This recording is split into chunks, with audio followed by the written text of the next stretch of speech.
Members of Parliament, and I see the Honorable Ndindi Nyoro and Karuri Omondi and Makali Mulu.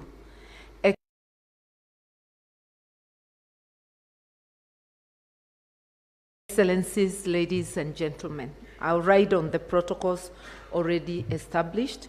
I'm going to be very brief, and I'm going to request that if my twin brother sees me walk off as he talks, it's not in protest, it's because I'm running late. I want to first start by congratulating TISA and Okoa Kenya, Okoa Uchumi, not Okoa Kenya, because of the report and of the work over the years, helping us to get a grasp of what goes on, teaching us that talking about the economy is not rocket science. It's the things that are happening to you. Because even inside Parliament, and the members of Parliament know it, when it's the budget, most members will lose interest, go about their business, and believe that only economists can discuss the subject. This is just about how you manage your finances at home, but now they are being managed at a higher level to cover the country. It's the difference between micro and the macro level. So having said that, I've only 3 or 4 points following the presentation. The first one, what I got, each one of us has a role to play. Each one of us must use their agency as a citizen. And if you are standing in a space like Parliament, use also your agency as a member of Parliament. If you are standing in a position of authority, whether in Treasury or any other place, use your agency. If you are in civil society, use your agency as well, so that together we can push back. We are under threat. We are struggling to recover our economic sovereignty because we have been captured and the state no longer works for us, it works for a few. Allow me, members of Parliament, to agree with what Makali Mulu said, that there is much more you can do. And I'm wondering, and I was whispering to Karuri, what if those who believe in it, you may be less than 10. What if you caucus together so that you aggregate your voices in the House, so that in any debate it's not one single voice, it's 5, it's 6 or 10. You may not win the vote, but you will sensitize the entire country. And when you say it in the House, we hear it more than when you are saying it outside. I want to tell you kindly, thank you for what you are doing, but amplify it by using that chamber and by coming together, even as individuals. We did it in the 90s.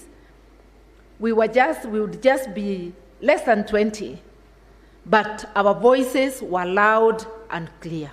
Please be loud and clear, and you have many ways. When you shout in Parliament, those of us out will use other means to amplify what you are saying. I also got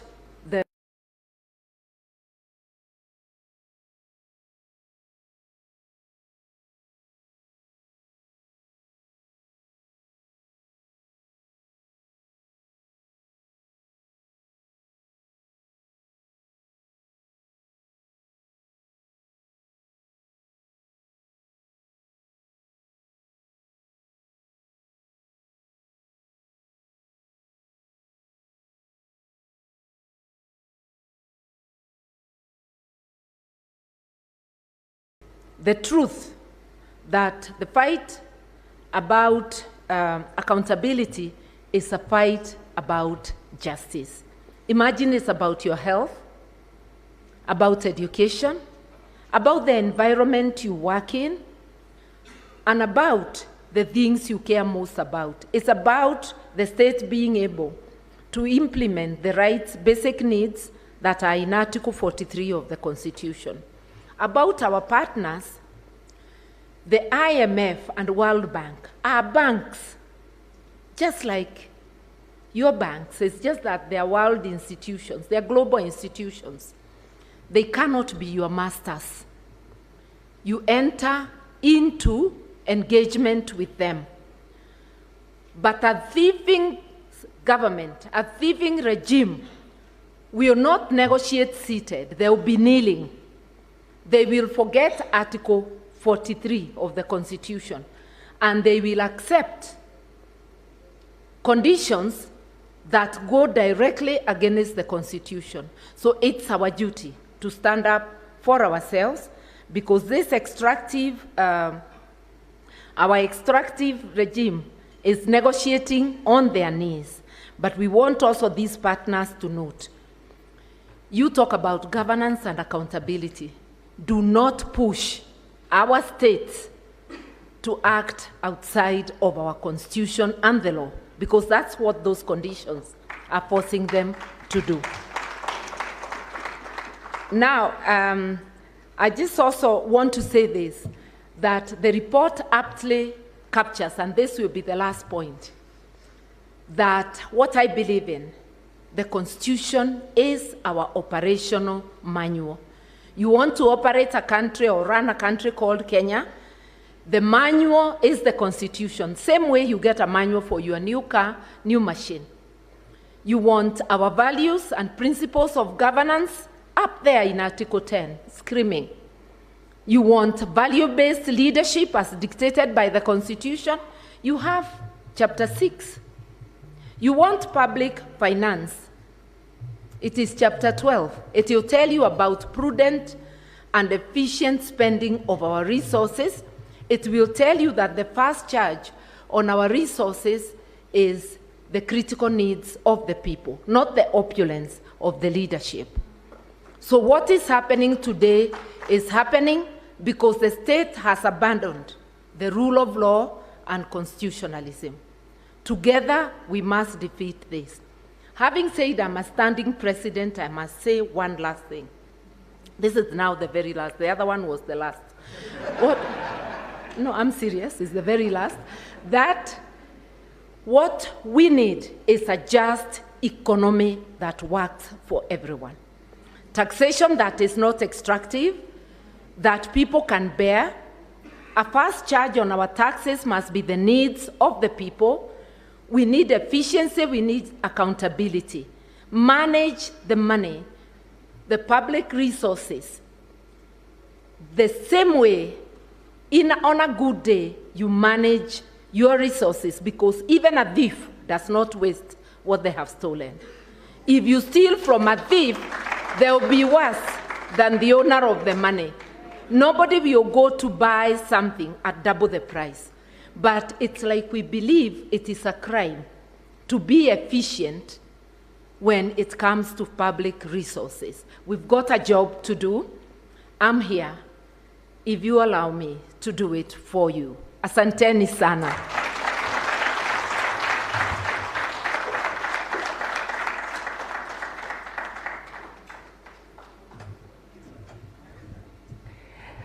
Thank you so much. And now, without further ado, I also want to invite Honorable Stephen Kalonzo Musyoka. Again, needs no introduction, has been around the block for, I think he's been a member of parliament for as long as some people have been born in this hall of Mwingi. That might be true, actually, yes. I want to ask who they are, but those are the people that we are engaging. So please, I want to welcome you to make your remarks, and then after that, we'll just be going to the final part of this program.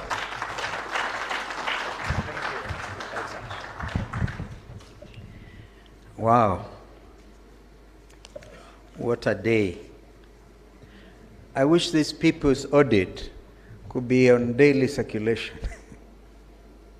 from hustle to hardship. Now, friends, and ladies and gentlemen, riding again on the protocols already established, my twin sister, you are very free to leave.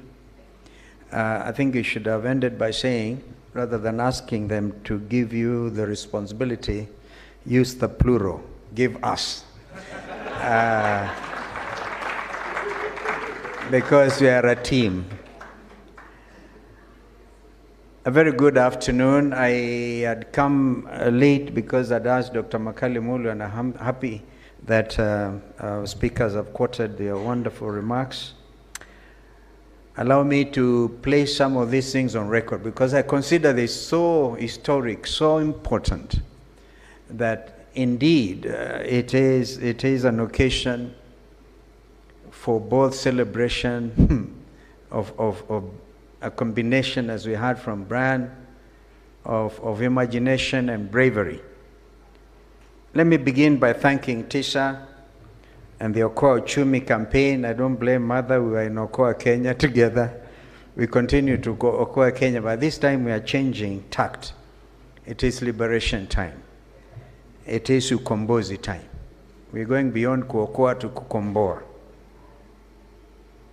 And all the partners, including our development partners, who have made it today possible. Your presence here speaks to the weight of this moment for our country. I also want to appreciate the speakers who have guided us through the key issues raised in this report. Makali Mulu, again, you're there to receive it on me. I can't wait to get a copy and go through it.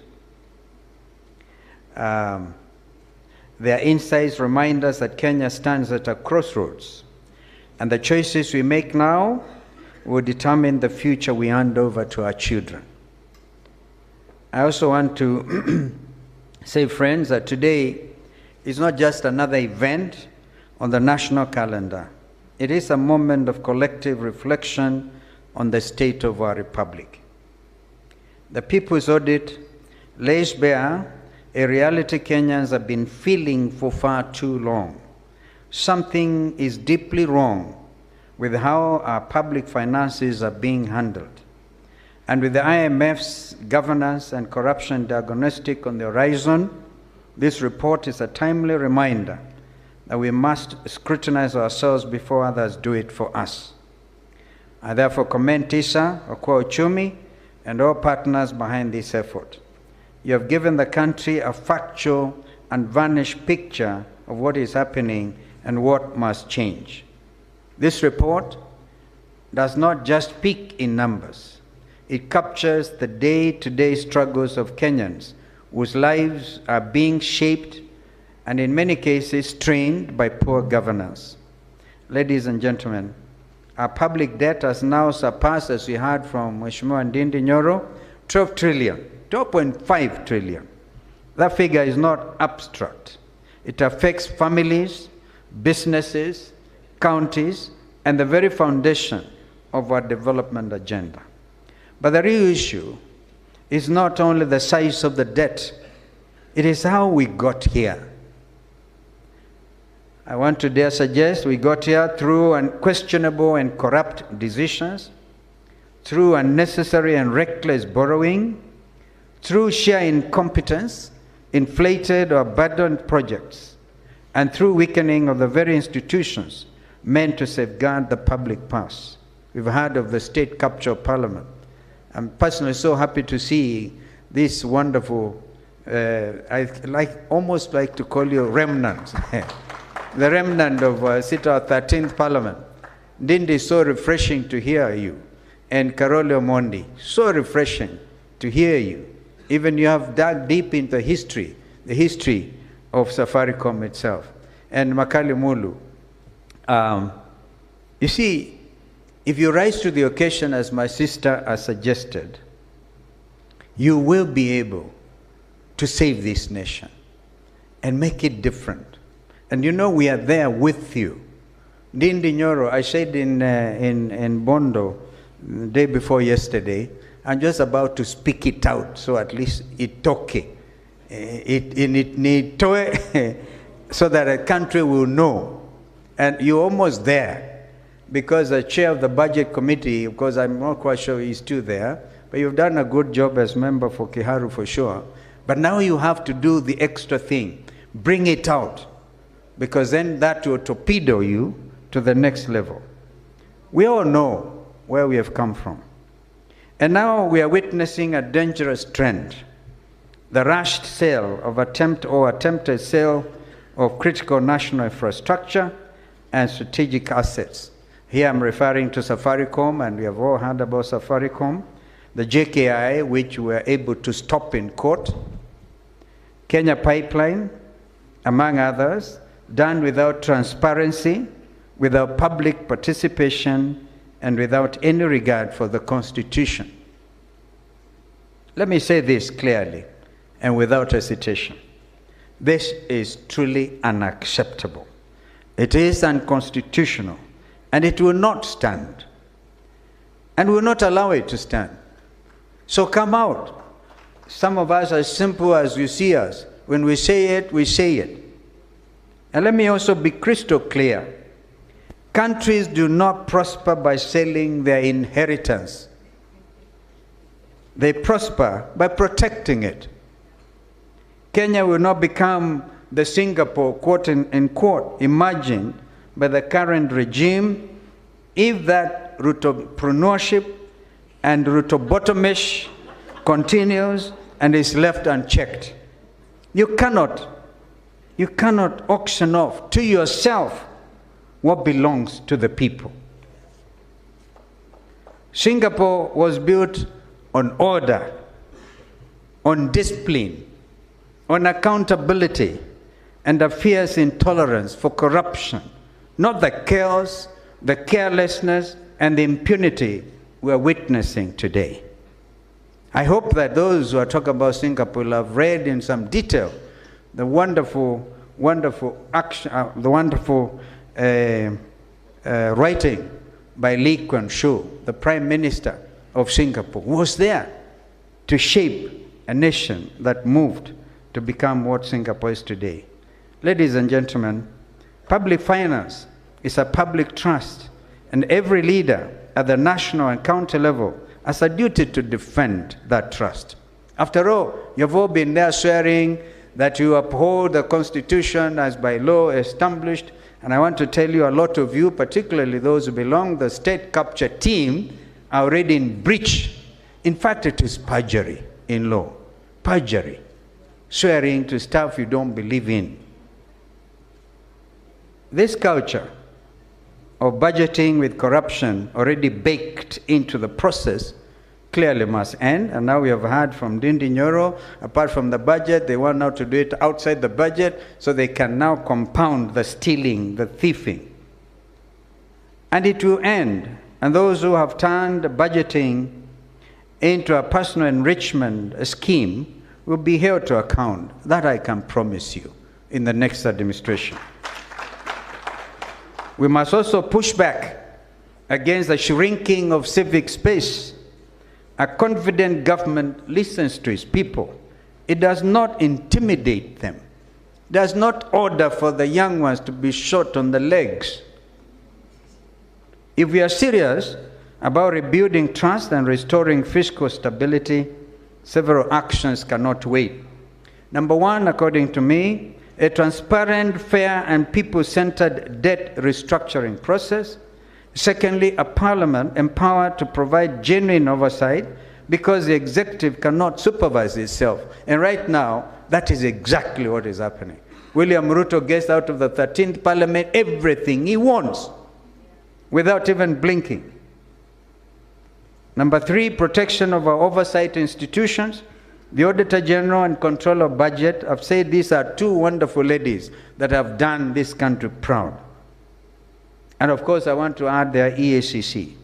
And this must be ring-fenced and protected from political interference. Number four, deep reforms in procurement and public investment management to end the cycle of inflated contracts, ghost projects, and the sheer waste. And fifthly, a credible, transparent approach to privatization, one that respects public interest, not a hurried disposal of national assets. These steps are not about politics. They're about Kenya's survival. And with regard to the big problem with the Safaricom, you know, there are times that some of us are also now dealing with Safaricom. being used as an institution that was oppressing Kenyans. That apart. Because if you hear it from the Americans, they say, yeah, we work with Safaricom to work for regional security. We have the problem in the Horn of Africa. Yes. But Safaricom were not supposed to be assisted by those external players only to end up hurting its own citizens. That's a different story. Now, the real story is Safaricom belongs to the people of Kenya. And it cannot just be auction. The share, and Ndindi, Nyoro, I know that I think I used to read that you're one of the majority shares at Kenya Power and Lighting. You started this practice in year one at university, so you have a lot of experience. But if the Safaricom share is sold at face value or undervalue, we all know there's a big cut. What Karolo Mondi even calls free carry, maybe free carry and that kind of thing. Somebody is about to steal big time. We will stop them. And therefore, we're killing Ndego and the team. We have a team assembled of a team of 100 advocates to move to court and to stop this nonsense about selling without public participation this national asset.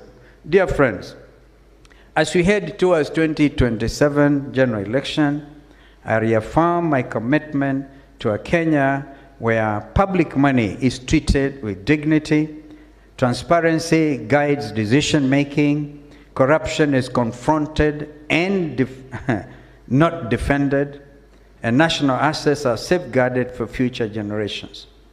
Have we not even heard that we're stealing even from the region? Just imagine we're getting gold from Darfur. That is blood money. We bring it here tonight, a JKI is repackaged, given under rules of origin, it becomes Kenyan gold, exported to the United Arab Emirates, and that is used to fund the war effort in Sudan. Today, the world is carrying at the largest humanitarian crisis, where those Sudanese, some of them, if they are lucky to cross into Chad, right? If they are lucky to, and others starving to death, even getting shot, even in the hospitals. What are we doing as a country? We never used to be this way. We were the custodians of regional peace and security. We are never involved. Over the years that I was the Minister for Foreign Affairs and dealing with bringing peace to the region, the negotiation of the Comprehensive Peace Agreement, which gave rise to the world's newest state, the Republic of South Africa.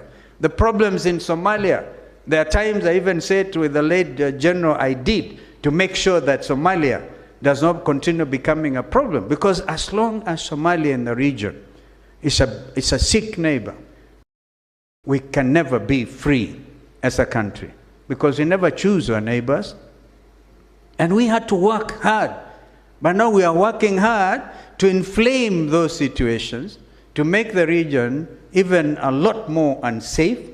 Even when we remove the D from IGAD, as it then was, Intergovernmental Authority on Drought and Development, dealing only with nziges, locusts and things, we converted it to Intergovernmental Authority on Development. We did a lot to anchor this country to be what it is. And the other day I said, even when the late Kofi Annan came and promoted UNEP to become now the fourth headquarters of the United Nations, and some of our friends, remember the Director General of UNEP that time, Elizabeth Dosdewell, taking over from Mustafa Tolba, who founded UNEP, and there was a conspiracy to remove UNEP from Nairobi. Some of us stood strongly, and together with a group of 77 from plus China, we were able to salvage UNEP. Today, Nairobi is a UN headquarters. Today, even this week, I think there's a huge conference taking place in Nairobi. And when that happens, we receive a lot of foreign exchange, or don't we? And we continue to grow this economy.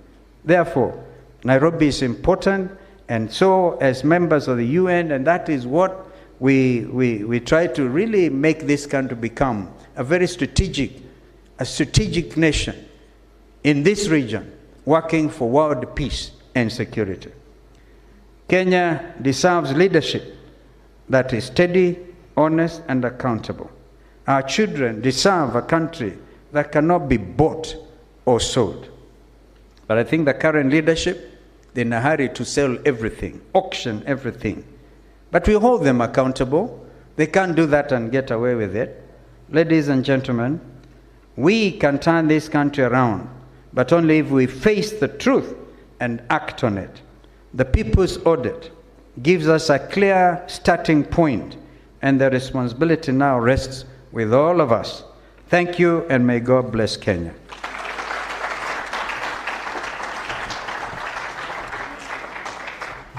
I'm going to invite Sheila to also come and pass the report to Honorable Kalonzo Musyoka before he steps down, just as we are done with the rest of those who were here earlier. And just move slightly there.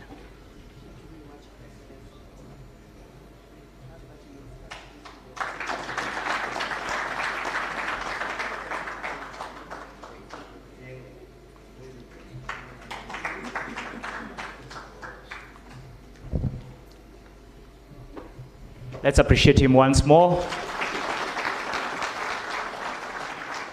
Thank you. As we bring this, Amina, please. Thank you very much. As we appreciate Honorable Kalonzo Musyoka, who has for many years served Kenyans, has been a substantive servant for Kenyans. Let's also appreciate all the other honorable members who took time to honor us during this very important public moment. Now, as I welcome to the stage, I think my time now should be done to my co-moderator. Thank you very much for joining us today, truly. And I hope, like we said, you downloaded the report, you have it physically, or you have the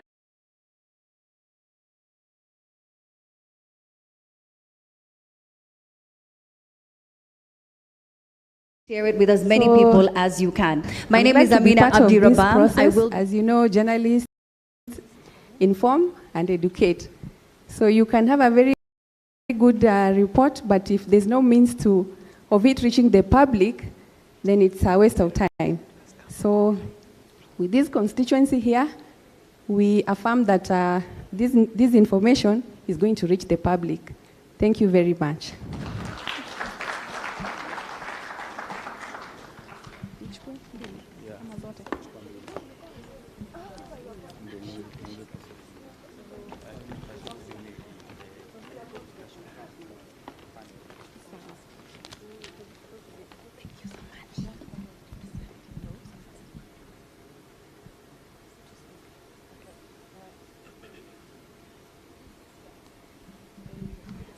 All right.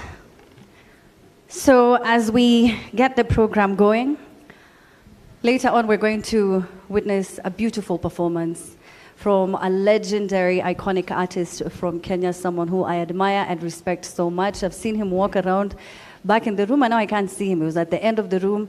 He'll be coming on stage. I remember when he was singing about nchi ya kitu kidogo, we couldn't really speak about politics. We were not as democratic. But Eric Wainaina will also be performing later, so please do stand by for that. Now, as we continue, it is my absolute pleasure to welcome to the stage right now representatives from the National Assembly, the custodians of legislative oversight and fiscal accountability. So tafadhali sana mpigeni makofi as he comes to the stage, Honorable Ndindi Nyoro.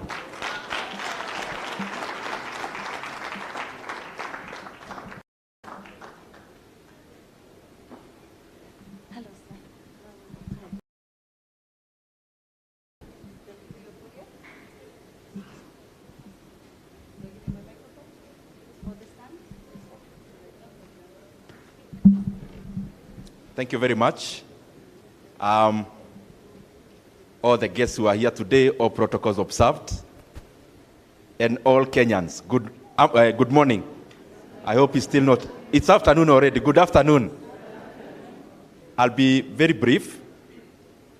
We can speak with this because of the sound of those who are taking.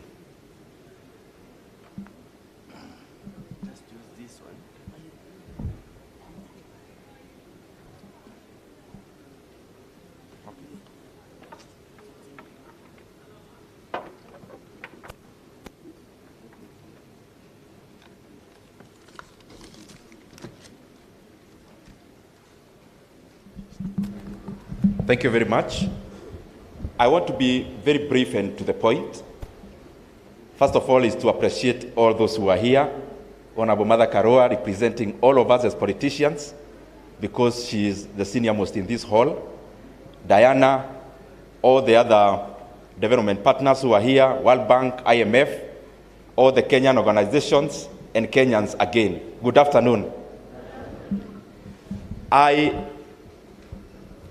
have sat here and listened to those who have spoken before me, and I share most of the sentiments that they brought forth. And for a start, I always do this because it is important. Being a member of parliament, remember we have the role we play in the National Assembly, but there is what we do also in our constituencies. And I always like starting with the fact that in our small taxonomies, like Kiharu, I am very pleased, I'm actually going there today afternoon, that majority, actually all our public primary schools, we have given dignity. Tupige makofi tena, nimeona Mheshimiwa Kalonzo Musyoka.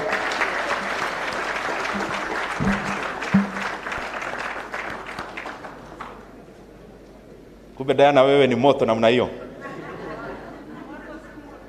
Thank you very much, yes. Thank you very much. Karibu sana, His Excellency. So I was just saying that it is important in my opening remarks that I say that I'm very proud of the work you are doing in Kiharu, and I'm actually going there this afternoon. All our public primary schools are well done. All the pupils in Kiharu, they actually go to classrooms which are all tiled, all of them, representing all the other amenities. We also run a program called Kiharu Masomo Bora, where we have subsidized school fees for day school learners. And in Kiharu, all the 12,500 learners in day secondary schools, they only pay 1,000 shillings per term. And they eat in school from Monday to Saturday. And actually, the last Friday of the month, for lunch, they eat chapati to make education exciting. Real chapatis, I mean. Now, today is, in my opinion, one of the most consequential days in Kenya, because one of the existential threats that Kenya faces is actually debt more than anything else. And I was with Diana a while ago. I was requesting her that we need to have a debt conference in Kenya. And I am glad that she was already ahead of us, and she has planned this day, because this agenda we are discussing today, ladies and gentlemen, is more important than most of the other things we can even talk about out there as politicians. Why? Kenya is currently indebted to a tune of over 12.5 trillion Kenya shillings. Mwai Kibaki got our national debt when it was 600 billion. Then, by the time he left, it was around 1.7, 1.8 trillion. So in 10 years, he borrowed a net of 1.2 trillion Kenya shillings with all that he did. President Uhuru Kenyatta took the debt from that debt of 1.7, 1.8 trillion to around 8.7 trillion Kenya shillings. And this is important for sequence. The current administration took the debt when it was around 8.7 trillion Kenya shillings. Currently, it is over 12.5 trillion Kenya shillings in 3 years. We are therefore borrowing 1.25 trillion Kenya shillings every single year. And every single day, on average, Kenya is borrowing around 3.5 billion Kenya shillings every day, including today in Adihesab. Every hour we are talking over 145 million Kenya shillings. So we've been here for around 4 hours. So you know what that has meant to our public debt. Now, the bigger problem I have, and I am glad the IMF representatives and the World Bank are here, that now Kenya is still borrowing very heavily on the normal book, which is now 12.5 trillion Kenya shillings. But it is unprecedented that Kenya is now opening more debt books We have the official books that we report, but Kenya has now come up with other methods of borrowing, ostensibly wanting not to include that in the part of the national debt.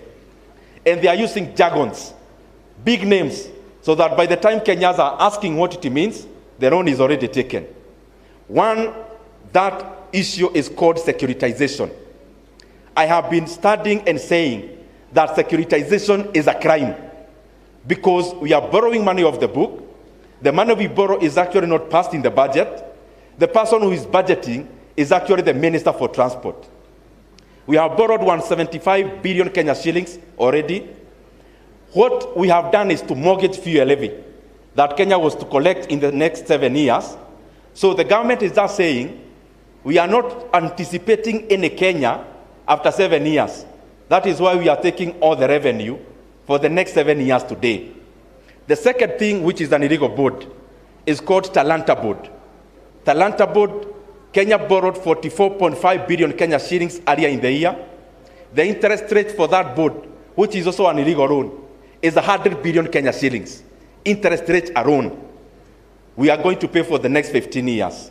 So when you corroborate and put together all that borrowing, then we are following the script of Senegal, the script of Zambia, and the script of other countries that have borrowed of the book, which we are doing our best in terms of parliament, but as Honorable Makari Muru stated here, and all Kenyans are alive to that.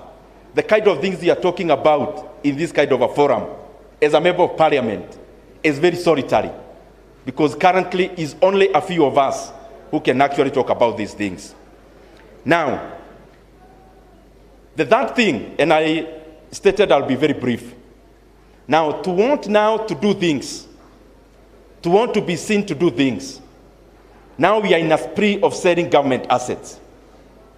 And I have to say, myself, I am actually a proponent of privatization because I don't believe in the government holding so much commercial interests.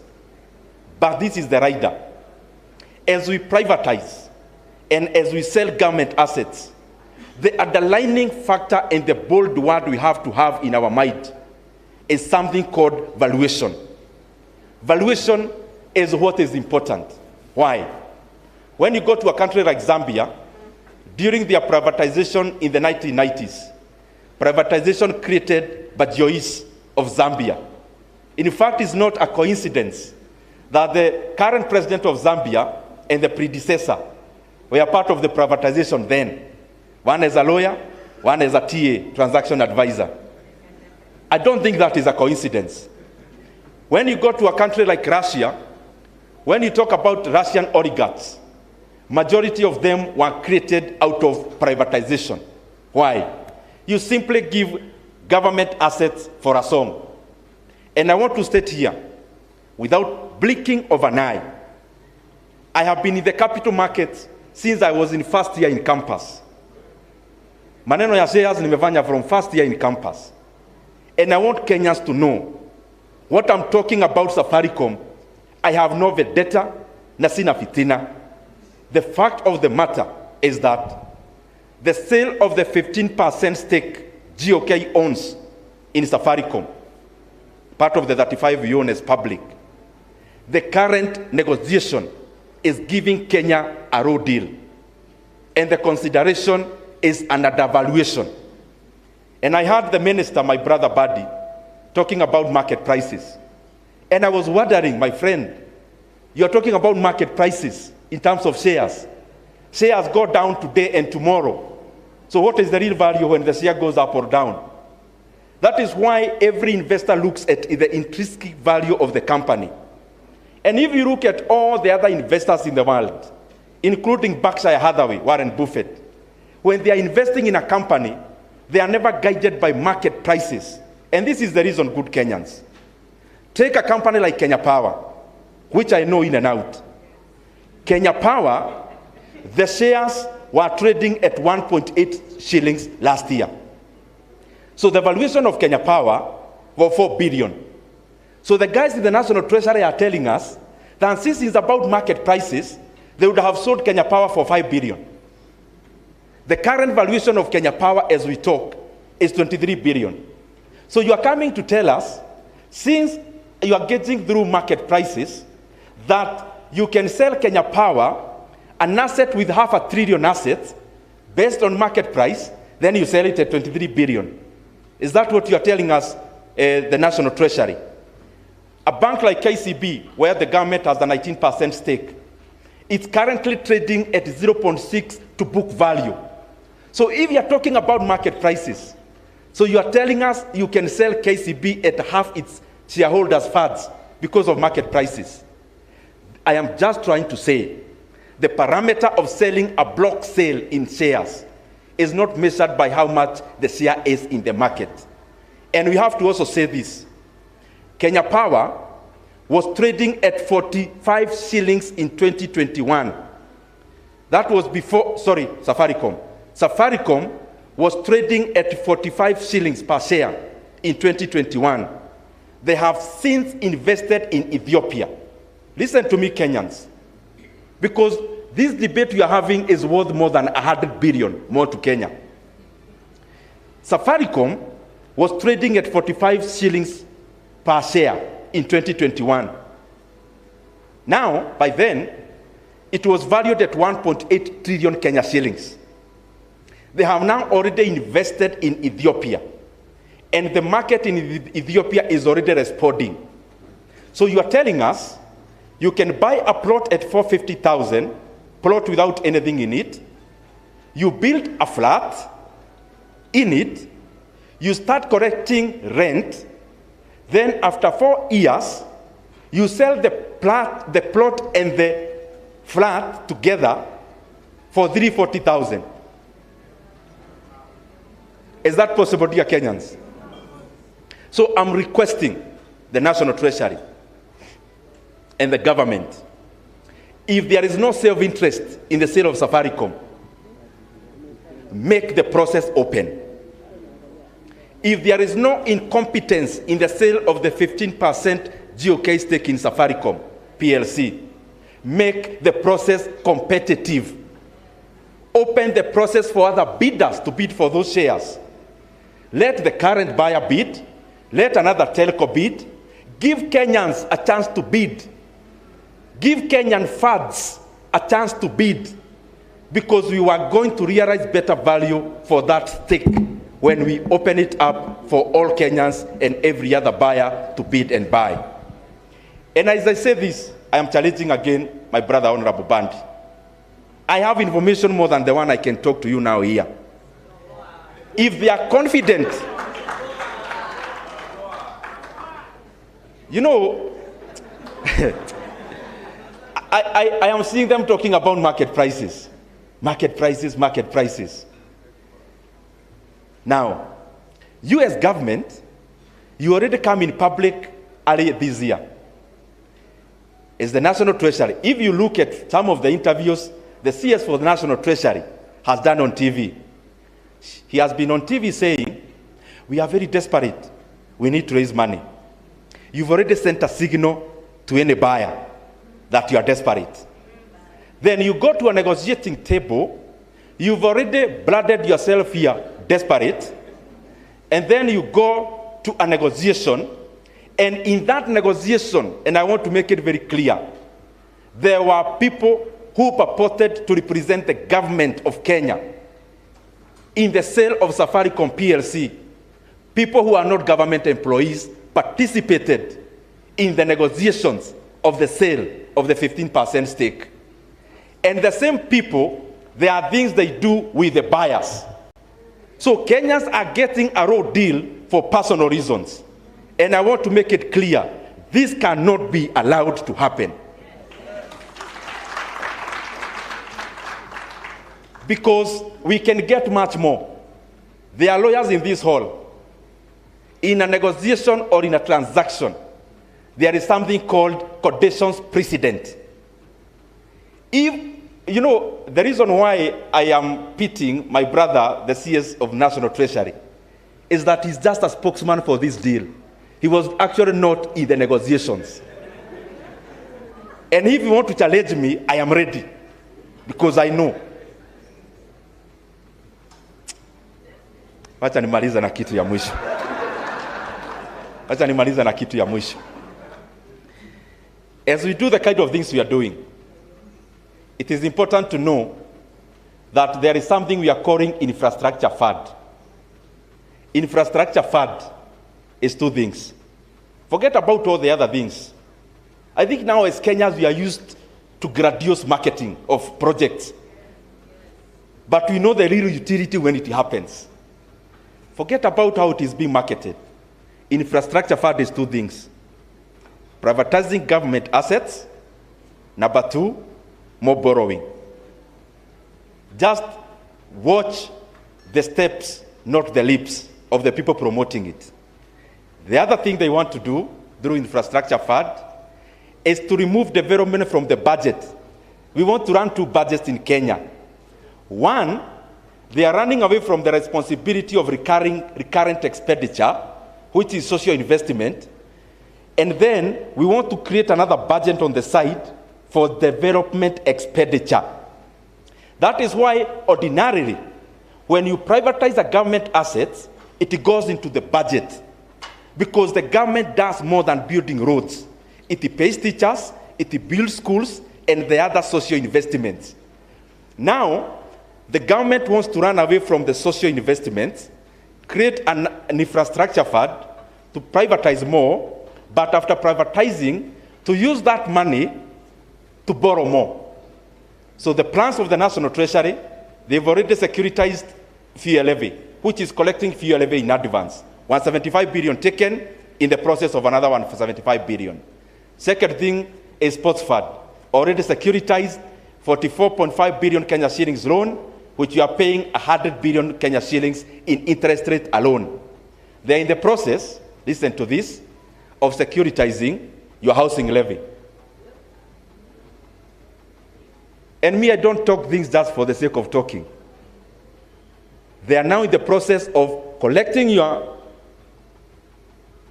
housing levy now, to use it now. You give political claps now, but the burden is in the future. So my question has been, including in this Safaricom sale, and sorry I've talked very fast to cover a lot. You are going to the negotiations, take dividends in advance, give a 15 billion discount on the dividend alone, and I'm asking, kwani Kenya inaenda wapi? You are collecting money for next year and the other year today. Kenya inaenda wapi? Very lastly, there is the principals in Kenya for day secondary schools. Already wametumiwa circular. The government want to increase day secondary school fees from January. I can tell you as a member of parliament, we are not going to allow that to happen. They have already cut capitation by 9,370. Na ya mwisho, confirmation of JSS interns is an issue that we must not continue talking about in meetings.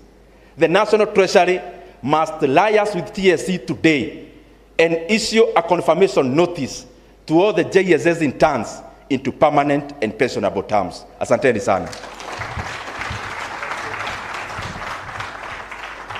So at the risk of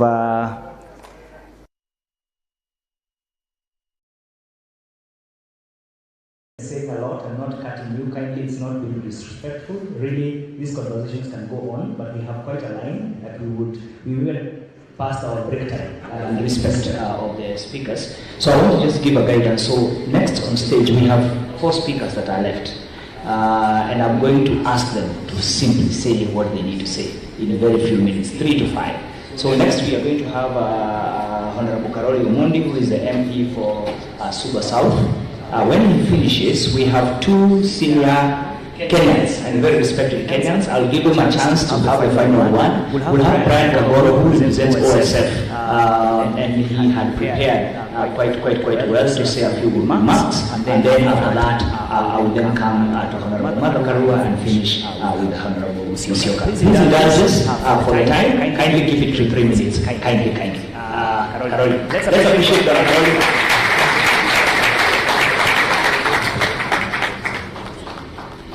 Thank you very much, but 3 minutes will be difficult after the mood my friend Honorable Nyoro has set in the house.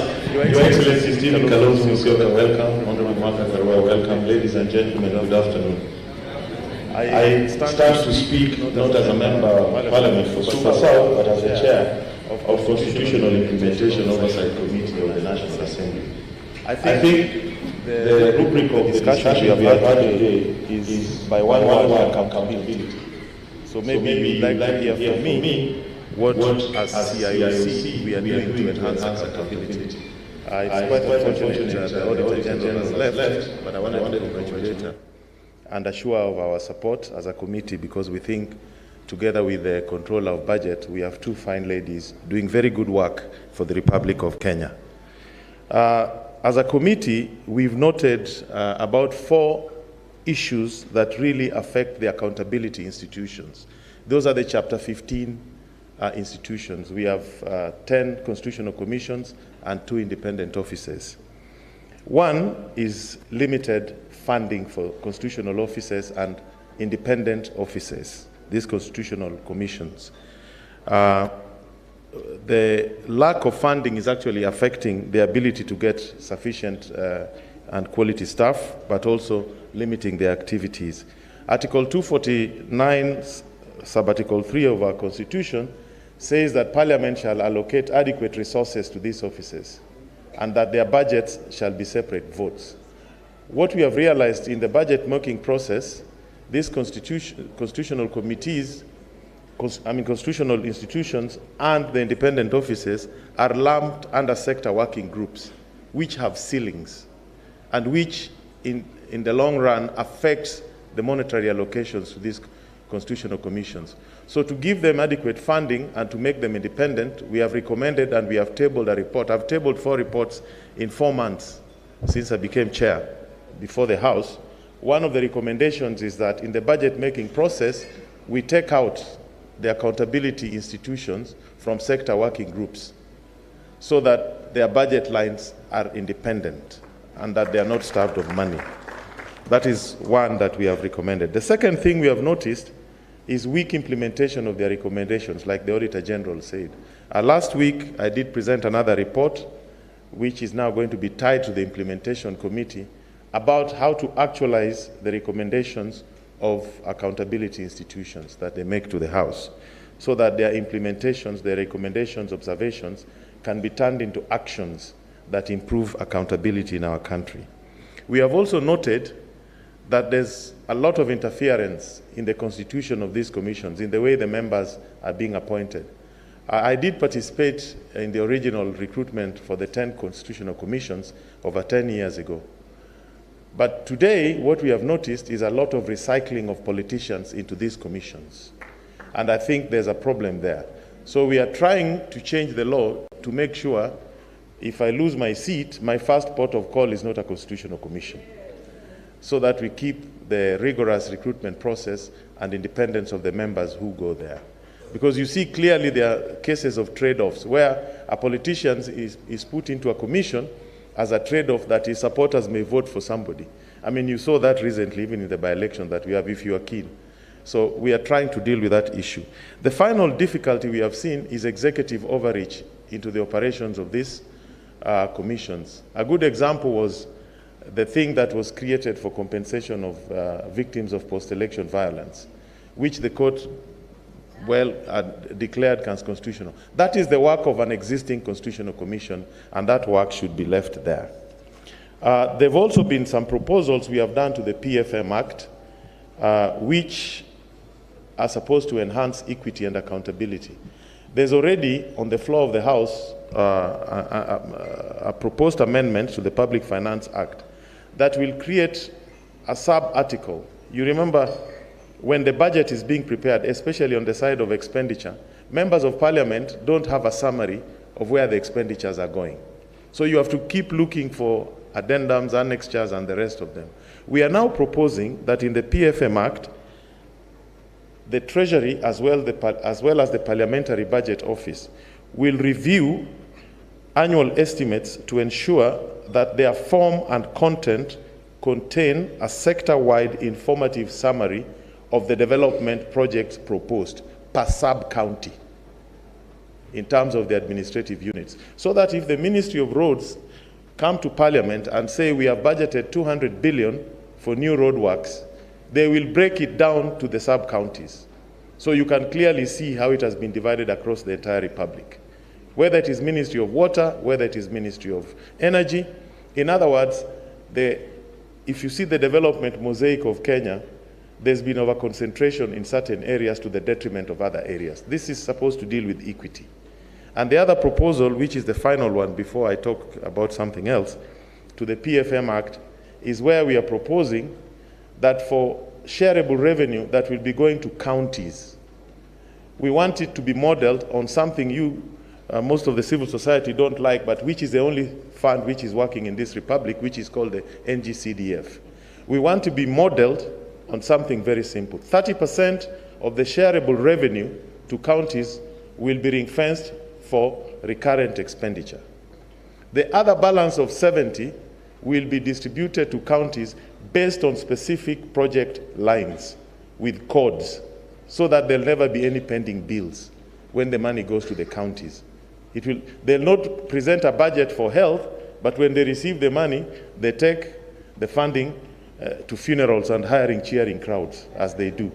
So we will ring-fence development expenditure on the shareable revenue of county governments. Those are the kind of accountability measures we are trying to institute as a committee.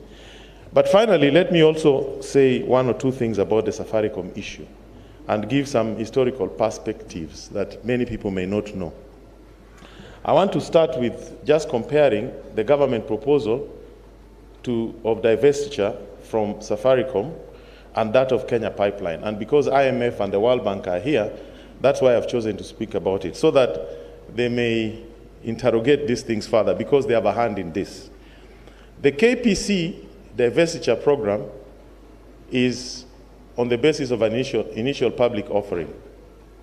The Safaricom one is on the basis of enhanced strategic sale. These two models of sale are supposed to deal with different requirements. The Kenya Pipeline should, in my view, have been sold on the basis of strategic sale, so as to get a strategic investor with the wherewithal, financial wherewithal, and technical know-how to create new business streams for Kenya Pipeline. To, in other words, reticulate gas. For example, put a pipeline for gas from Mombasa to Nairobi to the rest of the country and reticulate gas into buildings. That requires a lot of investments, that you need an expert to do that, somebody in that sector. Why am I raising this? Because I will explain to you why the option that has been chosen presents opportunity for state capture. Kenya Pipeline, we should have extended the pipeline into Burundi, Rwanda, Uganda. We've lost that opportunity. We only have Southern Sudan and Ethiopia. The Nairobi Stock Exchange cannot marshal enough resources to give to Kenya Pipeline to reticulate gas, to do a gas pipeline, to go into other lines of business, and to extend to Southern Sudan and Ethiopia. So there's a problem by that choice. And IMF and World Bank, I request you hear us. On the Safaricom issue, we already have a strategic partner, which is Vodafone. So why, in a country where only 1% of the population have access to 78% of our financial resources, why would we concentrate more of that resource into Vodafone hands instead of democratizing ownership of Safaricom through the Nairobi Stock Exchange to most people, so that Kenyans can deal with that inequality? Now, this is because of the original sin of Safaricom. When Vodafone first came into this country, there was no bidding to start up Safaricom, like Airtel did. You remember we had a bid for Airtel? Who ever had Vodafone bidding? There was a sweetheart deal between the elites of the time and Vodafone that created Safaricom. And what happened there? 10% of the shares of Safaricom were reserved to a company called Mobitelea. 10% was reserved, not 5. There were 10. Was reserved for a private company called Mobitelea, which was never declared here. But because of the requirements of London Stock Exchange, Vodafone declared Safaricom their shareholding in Safaricom was actually less by 10%. In England, that's how we got to know there was a company called Mobitelea. Because when these sweet deals are transacted, there are two things that politicians scheme. One is called finder's fee. So the people who do these transactions enter into a deal with the investors, and because you brought the deal on the table, you ask for a certain amount, and you are paid. Basically, it is a bribe. They call it give it a good name, finder's fee. But then there's something also they call free carry, which is the shareholding. So you are given shares which you don't pay for. So the fundamental question that we need to ask today is what happened to the Mobitelea shares? And the World Bank and IMF, as because you are working on this transaction with the government, you should ask these questions. It is no secret that a company called Mobitelea, which was a front for Kenyan politicians of the time, owned 10% of Safaricom. Vodafone declared it in London Stock Exchange. It is a fact. So we should also ask ourselves, the current transaction, is there another element of Mobitelea? Come on, let's be factual. Why is it being hidden? Treasury mandarins did not know about this transaction until a few days ago. They did not know. It was structured elsewhere and presented to them. So we need to ask ourselves, why is Vodacom always interested in opaque, non-transparent transactions? Have you ever heard of Safaricom bidding for frequencies in this republic? They have never. Airtel bidded for their frequencies. What happens in Kenya, the telecom frequencies which are state-owned and which are supposed to be auctioned by the National Treasury to raise revenues for government are given to individuals who then sell them over to Safaricom. So you can, because of your political connections, you can go and get a frequency for 20 million and sell to Safaricom for 2 billion. But if you floated that particular frequency in open market, the Treasury would get 10 billion, 15 billion. So we need to ask ourselves these questions on this transaction and just be forthright with Kenyans and not be politicians who beat about the bush. There is something wrong with this transaction in Safaricom. Thank you.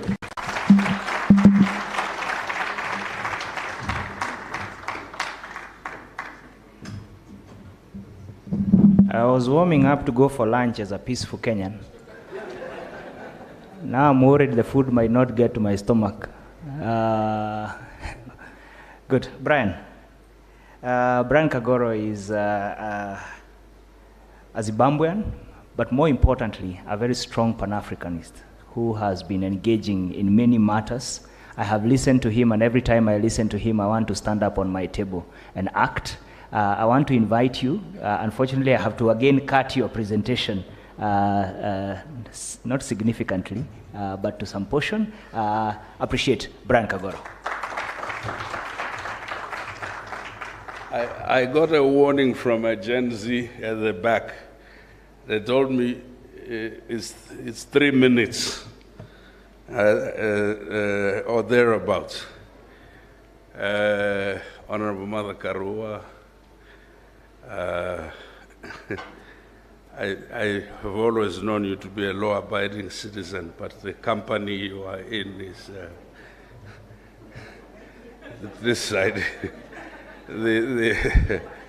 Yeah, I will assume they need legal representation. Friends,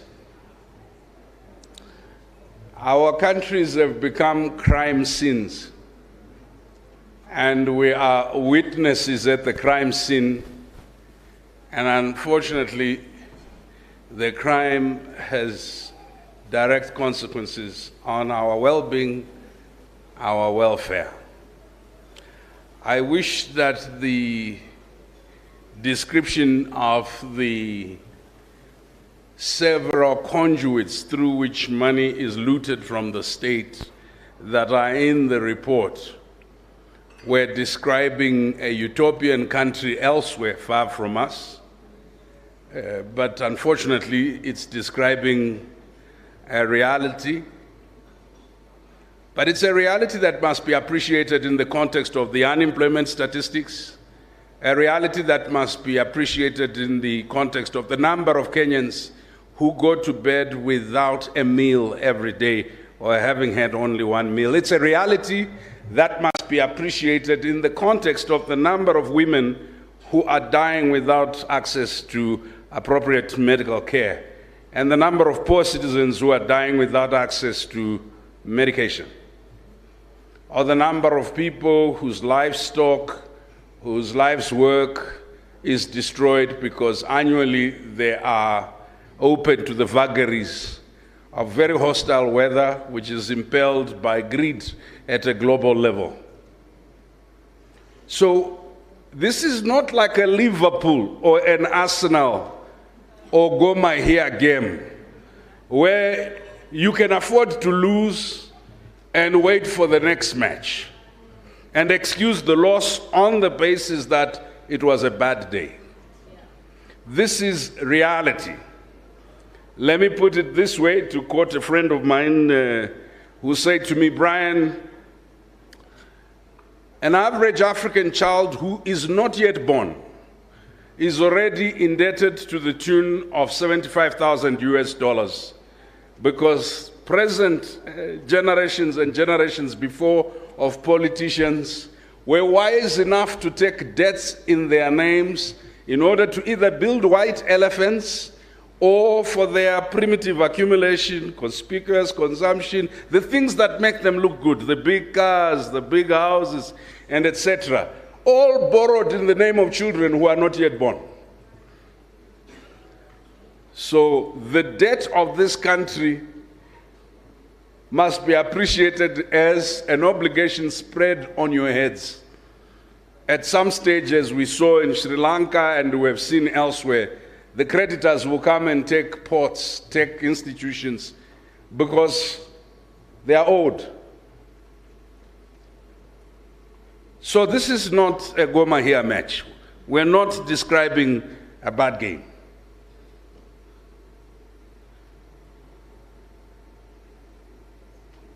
And Blyden once said, to be a Negro, or a black person in America and not live in perpetual outrage might mean that you're abnormal. That once you are appreciated, are conscious of your reality, you cannot afford but to be unhappy. Not only is this stealing from unborn children, if Kenyan democracy were the human heart, this is like drilling a hole at the heart of the democracy. It really doesn't matter who else will come into power. They will have to deal with the hole that you have drilled at the heart of the democracy. There will not be enough in the coffers to pay for roads, to pay for basic amenities. There will not be enough to fix the water problem. There will not be enough to fix the problem in the slums. There will not be enough to fix the problem of unemployment. Why? Because somebody took the drilling machine and kept drilling and drilling and drilling and drilling. So, you know, before there was enough country maybe and enough money for people to steal, and we could talk about how much they were stealing. They were stealing from an abstract thing called a country. But no, they're not stealing from an abstract thing called a country. They're actually stealing from your pensions. I have the privilege of being Zimbabwean, with parents who worked so hard. And at the end of their work life, there was no pension left. You know why? Somebody was drilling and drilling and drilling at the very heart of the economy and of democracy. God forbid that Kenya, with all the bright, wonderful, intelligent people, all the committed, ethical leaders that you have, should do what we did. We were very eloquent in describing the problem of graft. We even joined our cousins in South Africa to describe this problem of state capture. We wrote wonderful reports on this problem of democracy capture, of policy capture, institutional capture, administrative capture, bureaucratic capture. And then we even wrote, as you remember, Honorable Kalonzo Musyoka, those beautiful reports we would write and come and talk to you about. The conflation of the state and the military, the conflation of the bureaucracy and kleptocracy and The reports are there, but there's not enough country left for people to take. I'm not saying anything about the report. I'm simply saying the report should be like an alarm and don't be like Brian Kagoro. When there's an alarm, a fire alarm in the hotel, don't assume it's just a malfunction. Sometimes it means there's a real fire. So I didn't come here to say to you, well, appreciate something. Second point I wanted to make, Diana, is my heart is very sore, not because of the corruption. I come from a funding agency, so for years I was a recipient of funds, and we used to give civil society funds, and most civil society did not do anything remotely to do with the economy or with finance or anything that pertained to that aspect. They were preoccupied with the business of politics, and it is important, but they were so financially and economically illiterate that the politicians were able to do as they please, because the common person did not get interested until there was electoral theft, which happened before, after every 5 years, and then it became, the country was perpetually in an election mode. I've lived long enough in Kenya, you know. I came here in 2004, and I can tell you the country has been in election mode, and the faces we've seen are not faces of people that are building industries. They're not faces of people that are building employment opportunities or factories. They're not faces of people that are transforming places like Turkana. They're not faces of people that are not.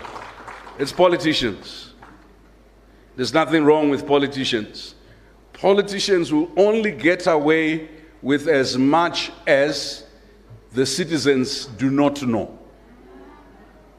Let me repeat. What we're dealing with is not just a problem of ethics.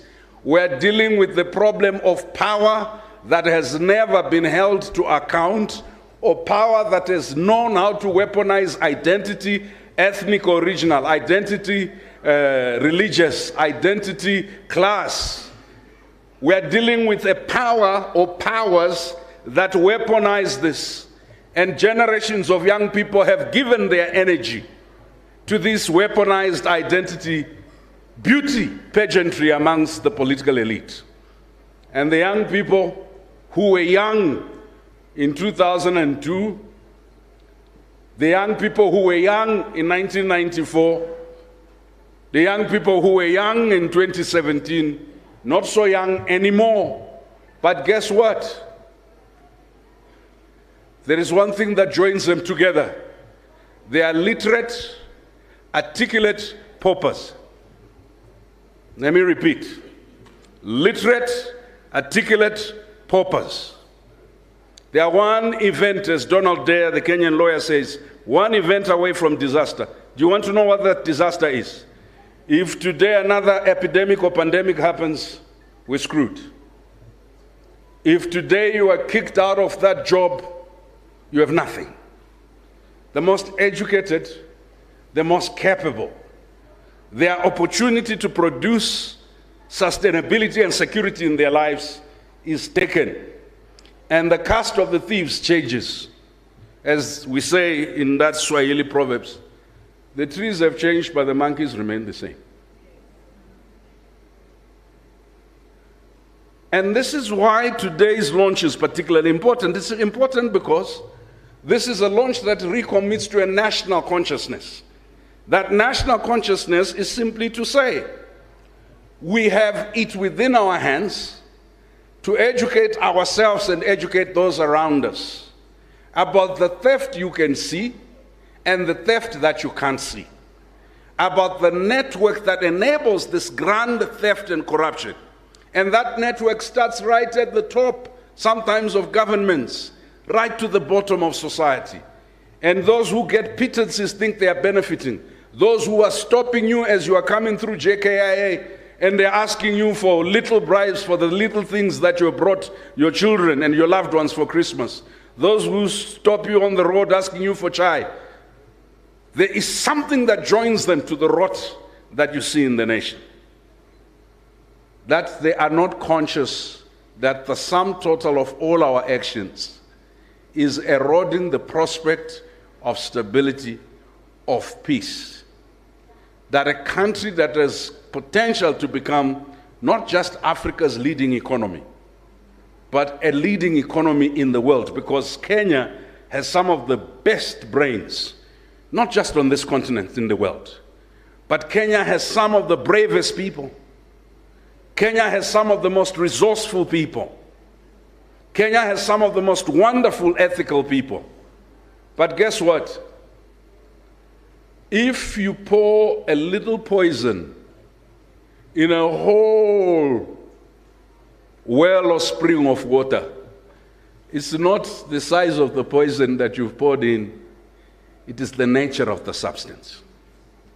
This report says some people are pouring poison into the water that you should drink, your children should drink. Because from where else do you earn sustenance, social protection, economic well-being? It is from the economy. And if people are stealing the economy, where else do they expect? You don't have a spare economy. At the risk of repeating all the things that you have heard that are in the report, I came just to remind you, the courage to stand up for what you believe is called bravery. But the courage to see and believe in what you can become and fight for the ideal is called imagination. This country requires a combination of bravery or courage and imagination. That's the only way we can save economies from thieves and save the thieves from themselves. Thank you.